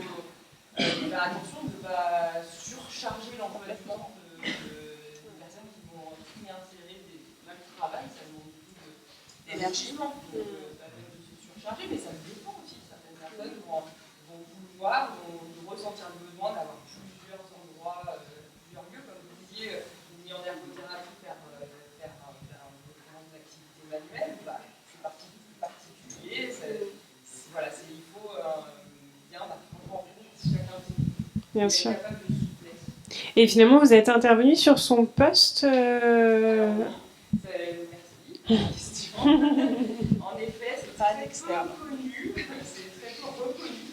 L'ergothérapie, l'ergothérapeute, c'est un métier qui s'intéresse à l'activité des personnes et qui va essayer de favoriser l'activité des personnes qui sont empêchées par un handicap. Et donc, l'adaptation de l'environnement, c'est vraiment un des aspects du métier d'ergothérapeute. Et l'adaptation du poste de travail, mais ça veut dire les horaires, les pauses, le lien avec les autres, ça fait partie du cœur du métier d'ergo.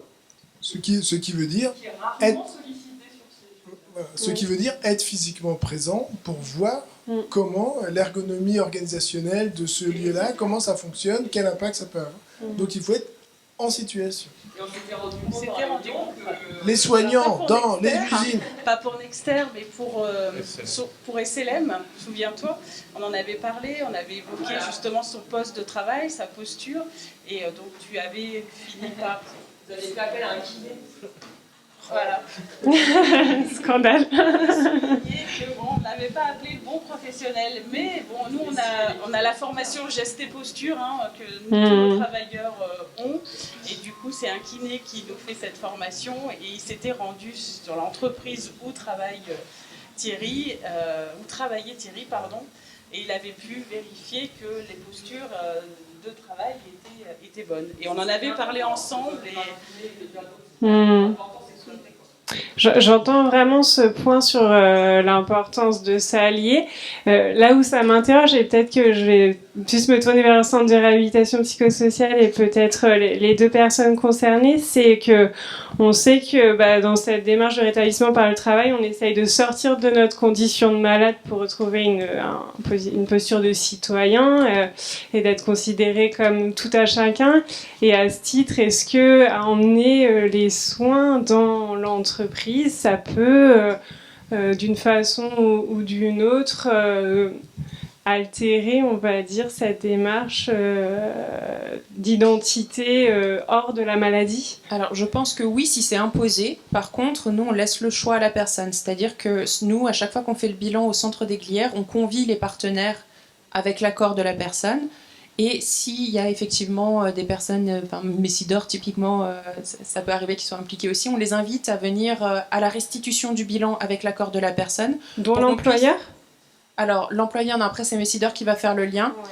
Moi, ça peut m'arriver d'être en lien avec l'employeur, mais plus sur mon poste de case manager, du coup, pour le coup. Mais on peut demander, en fait, la personne peut inviter qui elle veut lors de cette restitution. Et dans le parcours, nous, effectivement, ça arrive que l'ergothérapeute intervienne, du coup, sur le poste de travail. Donc ça, c'est une de ses missions. Donc elle intervient au domicile des personnes, mais également sur son lieu de travail, à la demande de la personne, pour aider à adapter le poste et les conditions de travail à ses particularités. Qu'est-ce que vous en pensez, vous, Thierry, Christine, peut-être Thierry, qui est actuellement en poste, du fait d'amener les soins finalement sur le poste de travail si ça devient nécessaire? Moi particulièrement, c'est un peu particulier parce que dans mon entreprise, il y a un médecin du travail. Ouais. Oui, des grosses entreprises. Ça. Et donc, je peux pas, moi, faire d'heures d'équipe, comme mon entreprise travaille en équipe. Et il a bien compris mon handicap, il a bien compris ça. Et du coup, il me suit régulièrement. Sinon, Votre psychiatre, vous voulez dire, ou votre manager? Le médecin du travail. Ah oui. Donc oui, vous avez un relais finalement médical dans l'entreprise. Positionné sur un travail posté. Oui. Très clairement. Voilà. Donc, c'est quelque chose. On regarde des préconisations qui avaient été faites par le centre de réhabilitation. Oui. Très bien. Et demandé par Thierry et du coup souligné par moi-même lors de mes visites chez Nexter avant qu'il y ait embauche et puis par le médecin du travail. Oui. Vous avez décrit une situation de partenariat naissante, mais qui semble fructueuse et je trouve ça extrêmement positif. Qu'est-ce qui fait que ça existe et comment on fait pour le reproduire? C'est presque idéal. Comment on fait pour que ça se reproduise à d'autres endroits? C'est lié à quoi? C'est pas encore idéal. Il faut reconnaître, c'est pas encore idéal. On est en train de le construire et il y a des freins. Donc les conventions. Le démarrer, c'est Côte à côte, d'être ensemble, ça me semble très très bien. Donc comment on peut faire pour amplifier ça et sur quoi ça se joue et quel effort on doit faire au niveau social pour répondre aux attentes? Et là, je pense que la place de l'usager est primordiale. Ce qui nous a fait nous rapprocher, c'est de travailler avec des personnes en commun, de les accompagner avec les mêmes objectifs. Et après, par contre, le fait aussi d'être formé à la méthode IPS, aux méthodes de réhabilitation psychosociale, d'être sensibilisé au fait que écouter les demandes de l'usager, l'accompagner là où il se sent prêt, là où il a envie. Voilà, on avait cette même philosophie qui fait qu'on se rapproche, qu'on n'est pas en compétition, qu'on a envie de travailler ensemble. Donc il y a l'usager qui nous fait nous rencontrer, et puis une formation, je pense, voilà, deux facteurs de voix.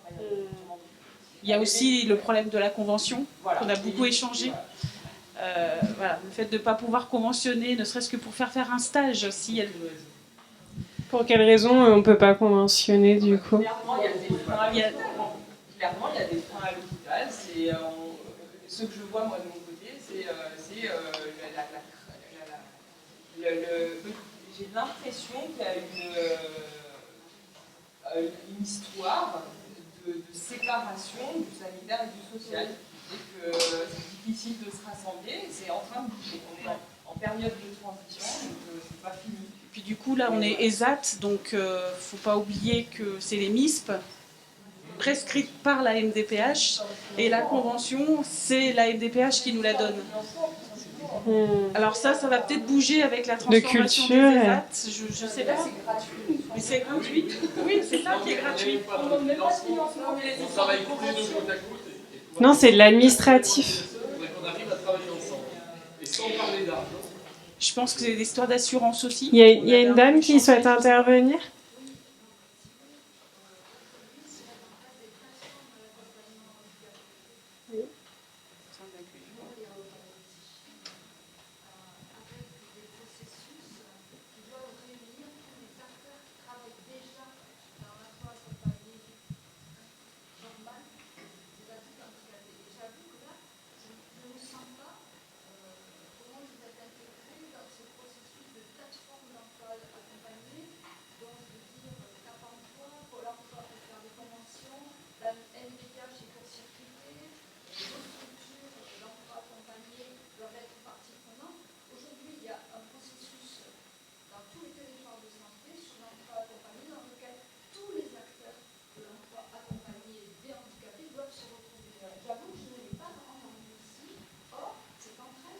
C'est intéressant. Nous, on est rentrés en contact avec Pôle emploi et on nous a répondu, on ne communique pas avec le secteur de la santé. Je veux dire, aujourd'hui, peut-être que ça n'existe pas dans les téléphones, mais maintenant c'est dans les textes. C'est-à-dire que voilà, il faut un temps pour que ça s'installe. Tous les gens que je connais qui travaillent dans l'emploi sont en train de travailler avec tous les autres. Ils disent que c'est très compliqué. Là. C'est compliqué, c'est naissant.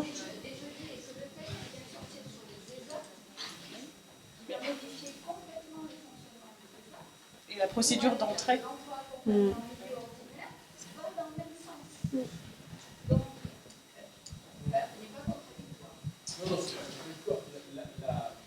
Les plateformes d'emploi accompagnées sont naissantes, c'est très récent.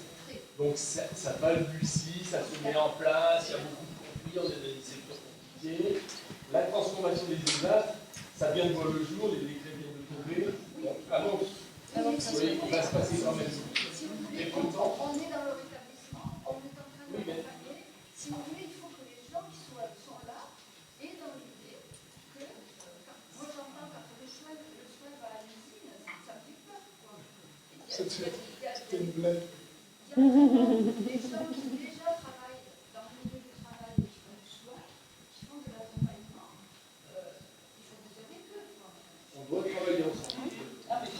bah, c'est sûr. C'est le propos. Et rassurez-vous, madame, c'était pas l'objet de l'intervention, on était sur la démarche rétablissement.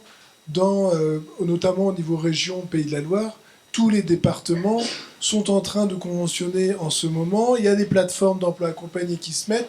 L'ensemble du service public est là. Toutes les MDPH sont là. Les services d'emploi accompagné. Nous-mêmes, nous sommes chefs de file de la plateforme mayonnaise. Ce mouvement-là, il est déjà lancé.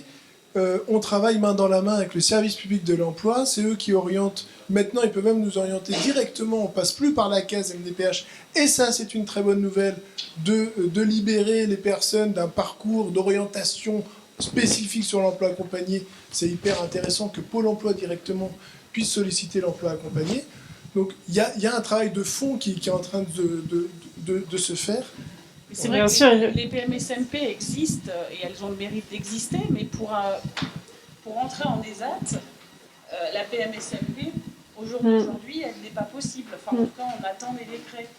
Les décrets sont peut-être arrivés, mais rien n'est actuellement. Une PMSMP prescrite par le service public de l'emploi pour un stage en ESAT, ce n'est pas possible. Il faut passer par la MDPH. C'est ça. Et le frein avec la réhab de Rouen, pour le coup, je pense qu'il est là aussi. Parce que c'est très long les temps d'instruction, les dossiers à la MDPH, on le sait tous ici, je pense, et ça a encore augmenté. Nous, sur Rouen, on est à 8 mois d'attente pour une instruction de dossier. Donc oui, on réclame haut et fort des PMSMP, même pour faire des stages en ESAT, pour qu'on puisse avoir, accompagné aussi en ESAT, dans du milieu protégé. Et nous, Messidor, on est un ESAT de transition, donc on emmène les gens vers le milieu ordinaire. C'est notre leitmotiv. Donc, mais pour ça, il faut qu'on ait du monde, en effet, et qu'on puisse avoir des prescriptions de tout venant, et pas uniquement de la MDPH. Mais au jour d'aujourd'hui, c'est ça, c'est comme ça que ça se passe. Oui, puis pour compléter, les plateformes emploi accompagné, en effet, sont naissantes, sont en train de s'articuler, mais c'est extrêmement naissant et c'est encore très concentré sur le travail. Les partenaires commencent à s'associer, mais on a parlé de Cap Emploi, Pôle Emploi, c'est du travail. Quand on aura vraiment mis l'ensemble des partenaires dans la boucle, peut-être que ce sera vertueux pour ces collaborations-là, mais on parle de quelques années, à mon avis. C'est ça. J'aimerais vraiment insister sur le fait que je pense qu'il y a vraiment un souhait de collaboration, Ouais. quand le soin va de... C'est bien. Le soin va vers l'emploi, on sait bien qu'on n'a pas tous les ressources.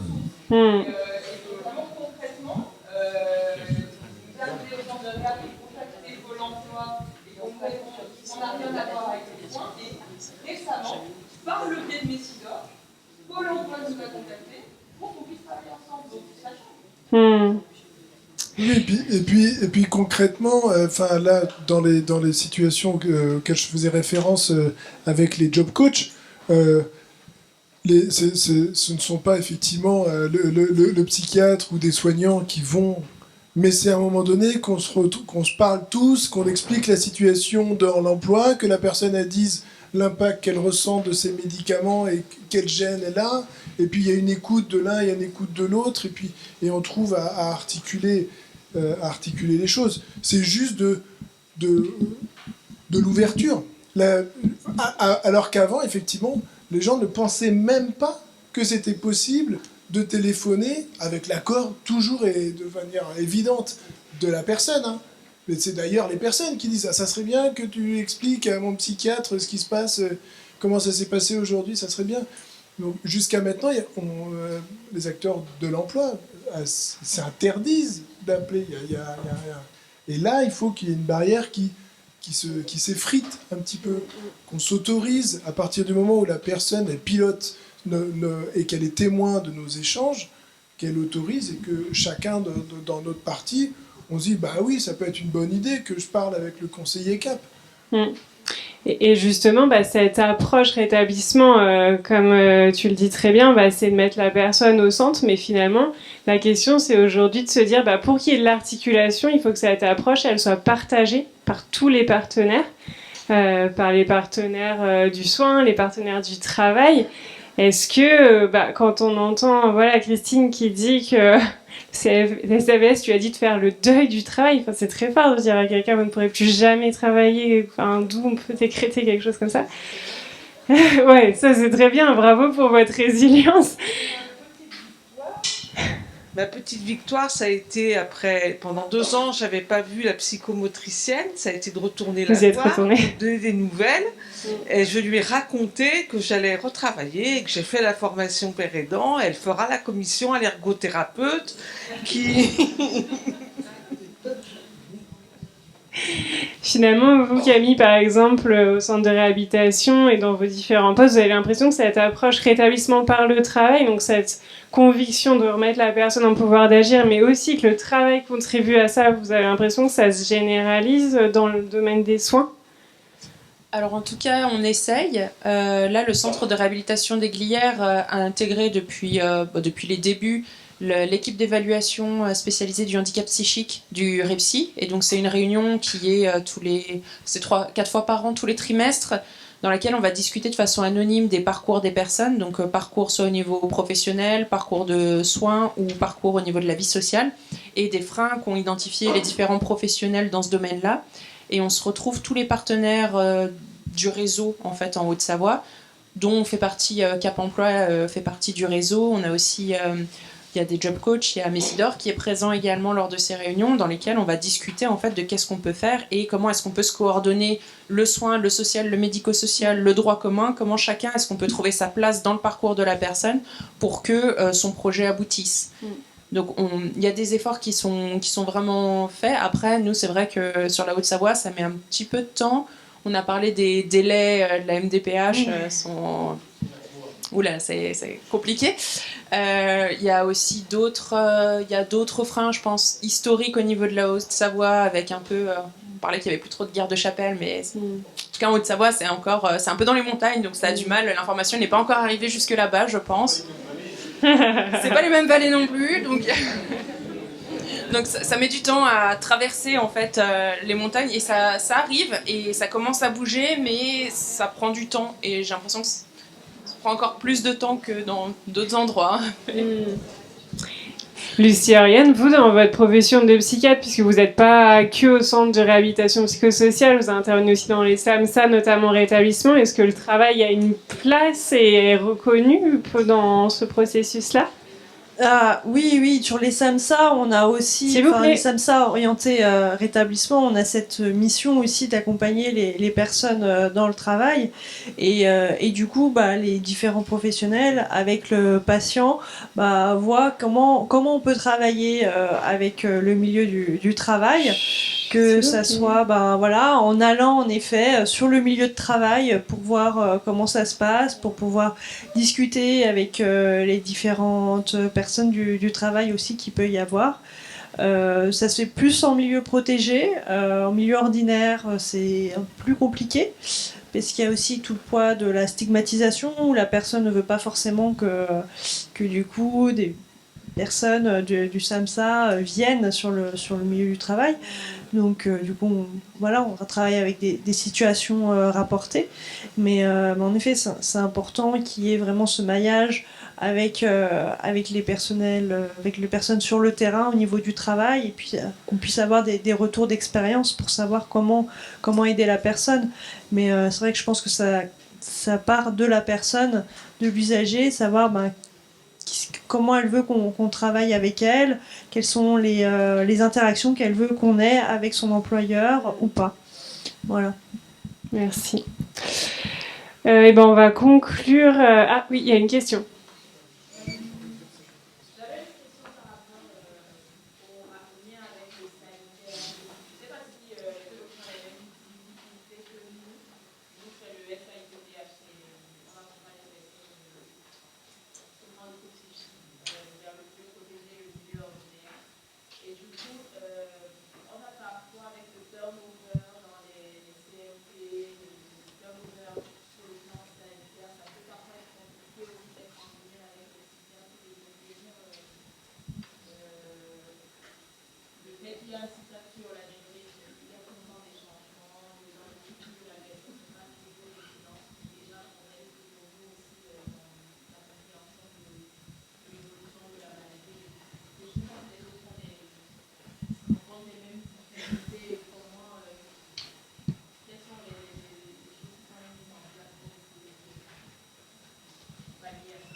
pense que ça a été dit ce matin qu'il manque de psychiatres, donc déjà de fait, cette problématique est là, que c'est un métier aussi difficile, où ils expliquaient aussi ce matin qu'il y avait des défections, enfin les gens quittaient leur poste de psychiatre. Donc je pense que ça explique un petit peu ça. Après, je ne sais pas s'il y a des solutions de compensation, mais malheureusement, c'est un peu structurel comme problématique, je crois. Oui, c'est vrai que c'est compliqué. C'est voilà de pouvoir faire le lien, de pouvoir passer le relais, en effet, ou de trouver un fil rouge. Le fil rouge, c'est pas forcément le psychiatre. Voilà, il y a les case managers. Au centre de réhabilitation, on a aussi les référents de parcours, où ça va être plutôt à cette personne-là qu'on va s'adresser pour faire le lien avec les autres partenaires. Alors, je sais pas si, je pense que c'est un peu dans tous les centres de réhab comme ça, mais on essaie de tenir à jour un dossier de coordination, en fait, dans lequel on note absolument tout ce qui se passe pour la personne, les différents ateliers par lesquels elle passe, à la fois le point de vue du professionnel et de la personne, en fait, où on croise les regards pour avoir vraiment un fil conducteur du parcours au sein de la structure. Parce que effectivement, on a bien conscience que les professionnels ne restent pas toujours, que ce soit les professionnels médicaux, médecins et autres, que infirmiers, psychologues. Enfin, c'est vrai que c'est compliqué. Et du coup, on essaye de mettre en place des documents qui appartiennent à la personne, dont elle est vraiment en possession, en fait, et qu'elle peut transmettre aux différents intervenants derrière, et qui retrace vraiment tout le parcours, les résultats des bilans. Il y a tout et dans ce document, en fait, vraiment les résultats des bilans, les différents ateliers, les points de vue des professionnels en fonction des ateliers ou même des prises en charge individuelles, couplées de la parole de l'usager, parce que c'est la personne aussi qui valide ce qu'on peut dire et ce qui peut être transmis, en fait, dans ce document-là. Et c'est vraiment un document de coordination et de communication entre différents services, si la personne est OK. J'ai deux petites choses à dire encore. Sur la collaboration, j'ai en tête une situation d'une personne qui n'arrivait jamais à garder ses postes, qui est pourtant compétente, qui cherchait des postes d'hôte de caisse. Et à chaque fois, ça tenait pas, il y avait des erreurs.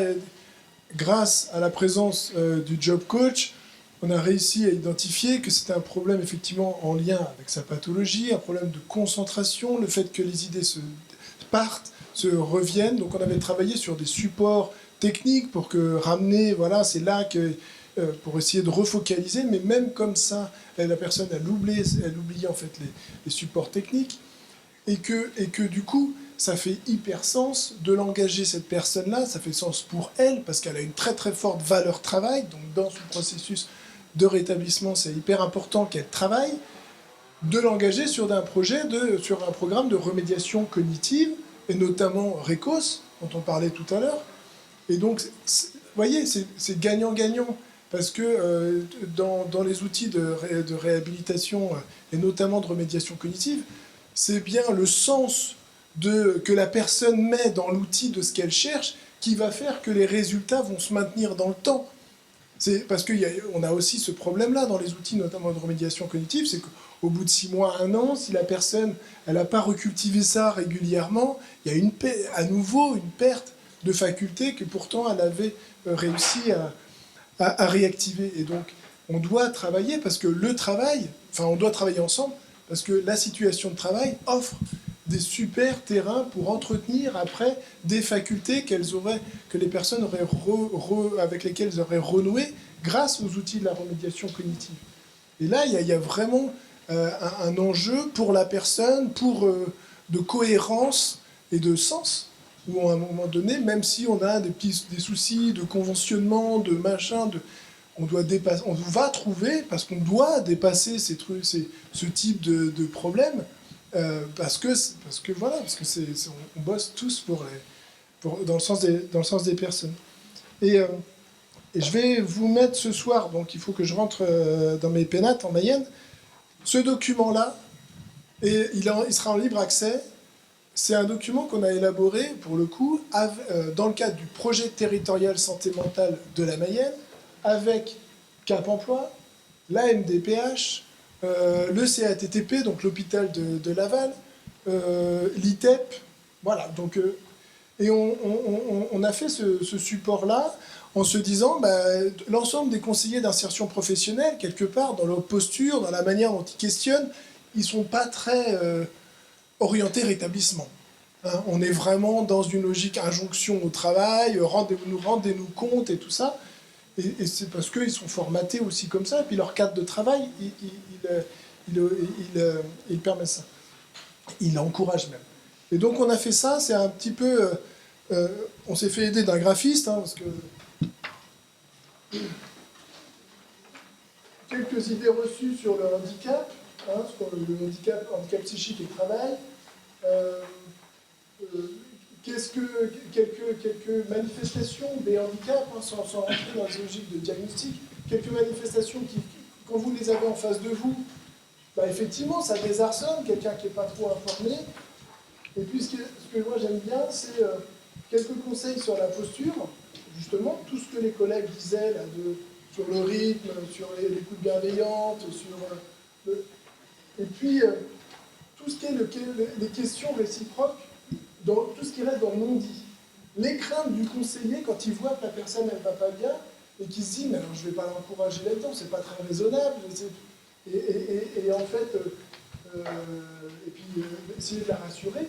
Et inversement, ce que la personne elle n'ose pas dire à son conseiller, est-ce que je me sens capable? Est-ce que vraiment je vais y arriver? Est-ce que c'est pas trop dur pour moi? Parce qu'elle a perdu confiance en fait dans ses compétences. Donc là, c'est des petits conseils, hein, ça vaut ce que ça vaut. Hein. Vous regarderez puis vous direz si ça vous est utile. Mais en tout cas, on pense que ce type de choses sont nécessaires. Il faut, à un moment donné, atterrir, baisser le fantasme, atterrir dans des choses très prosaïques, très qu'est-ce qui se passe? Ah bah oui, là, ok, il ne faut pas que je surréagisse. Il faut juste que je laisse courir ce truc-là, il ne le fait pas. Et puis, dernière partie, des exemples très concrets de types d'aménagement de postes de travail qui sont particulièrement intéressants et importants par rapport à des personnes qui ont des troubles de psy. Donc tout ce qui est aménagement du temps de travail, tout ce qui est horaire, tout ce qui est trajet, domicile, travail, tout ce qui est temps de pause. On s'en rend pas compte, on a l'impression que tout ça c'est des choses, mais très souvent c'est ça qui va bloquer, qui va faire que c'est impossible, et voilà, l'angoisse elle va arriver. L'organisation du travail, est-ce que je préfère être un espace ouvert, un espace fermé, rapport à la lumière, rapport aux collègues de travail.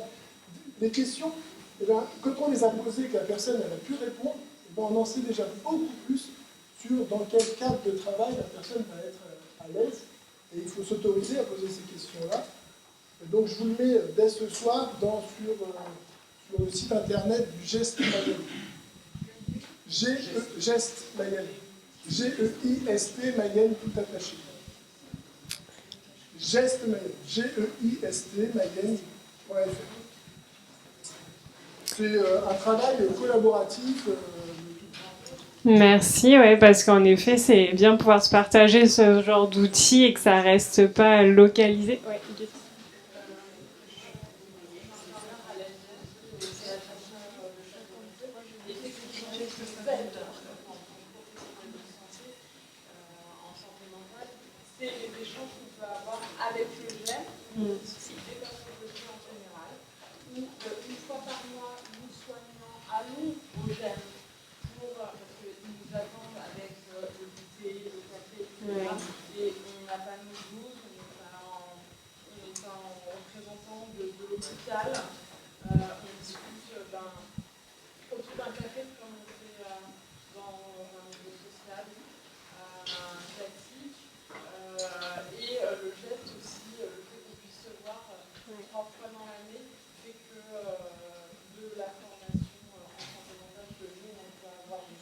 Sur le secteur socio-éducatif, et parce qu'à l'heure actuelle, on nous en demande de plus en plus d'accompagnement via la réhab, etc. Et que c'est des choses qu'on découvre complètement dans le professionnalisme de santé. Ouais. Donc, voilà. Merci. Pour conclure, peut-être une question que pourrait se poser justement une personne non avertie sur ces sujets. Est-ce que finalement il faut attendre d'aller bien pour s'engager dans un processus de rétablissement par le travail? Moi, je pense pas qu'il faille attendre d'aller bien, parce qu'on peut attendre parfois longtemps. En fait, quand on entame un processus de rétablissement, qu'on se rétablisse vers le travail ou par le travail, moi je pense qu'il faut être un peu explorateur. Faut pas hésiter à sortir sa lampe de poche et aller voir ce qui se passe un peu derrière. Moi, c'est ma philosophie en tout cas. Et oser prendre des risques peut-être aussi. Oui, oui, Je bah, pense c'est ça, que être c'est- explorateur. Ouais, avancer dans le noir parfois, ou dans la pénombre, mais tenter. Camille, vous, non il y a aussi Ariane. Non, puis en fait, ça veut dire quoi aller bien? Enfin, c'est Exactement. vraiment c'est très vague. Et encore une fois, voilà. Enfin, moi, je pars d'abord de ce que souhaite la personne, où est-ce qu'elle veut aller, et puis on y va. On met voilà. Bon, il y a des fois, on se dit oulala, ça va mal se passer, mais bon, on n'a pas de boule de cristal finalement. Hein. Et du coup, voilà, faire confiance en la personne qui pourra prendre confiance aussi en elle et pouvoir avancer. Et voilà, juste là, à donner les clés de la voiture, s'il y a besoin. C'est ça. Et, moi aussi, je dirais que pas besoin d'attendre. Et puis nous, on a pu voir aussi au sein de Colao, donc même des personnes qui souhaitaient s'engager en fait en tant que personnes ressources pour s'orienter vers la paire aidance. Au début, comme on faisait les entretiens pour recevoir les personnes en binôme, donc personnes ressources, souvent c'était Christine, quasiment tout le monde, oui, vous avez un peu recruté tout le monde. Donc, soit avec moi ou mes collègues professionnels de santé, et il y a des fois où nous, on pouvait se dire, ah, elle semble encore un peu fragile cette personne, on va peut-être attendre, et finalement, sur les conseils de Christine et puis des autres personnes ressources qui faisaient les entretiens, on s'est dit, bah non, on va pas fermer la porte en fait à des personnes qui ont des volontés comme ça de s'engager dans ce processus. Et en fait, finalement, en l'espace de 2-3 ans, on a vu l'évolution, même le fait de s'engager en fait justement dans quelque chose qui sortait de leur zone de confort ou de leur zone aussi.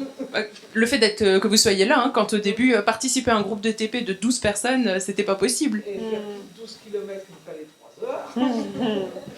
Mais finalement, c'est le fait de s'engager dans quelque chose, donc bénévolat ou professionnel, où on peut voir aussi les effets du rétablissement en fait se déculper presque. Ce qui est vraiment intéressant aussi dans ce que vous dites, c'est qu'on se rend compte que la paire aidance, c'est pour les personnes concernées, mais c'est aussi pour les professionnels en fait. Beaucoup pour les professionnels. Ouais. Nous, on s'en est bien rendu compte même dans la construction de la sensibilisation, parce que les personnes qui arrivent du coup à Colao, on leur administre, on organise en fait une séance de sensibilisation à la paire aidance.